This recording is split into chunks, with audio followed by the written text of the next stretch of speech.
Burada ailem var.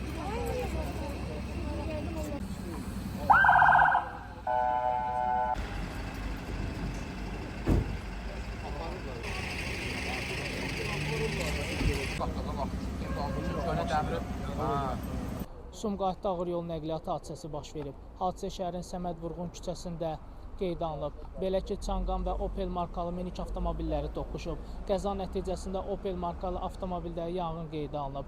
Əraziyə Fövqəladə Hallar Nazirliyinin Dövlət Yanğından Mühafizə Xidmətinin canlı qüvvəsi və texnikaları cəlb olunub.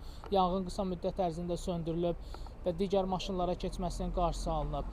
Bildirək ki, həm də qəza nəticəsində xəsarət alanların olduğu da bildirilir.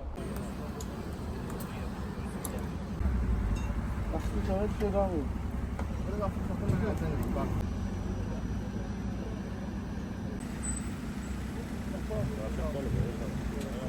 Tam getir.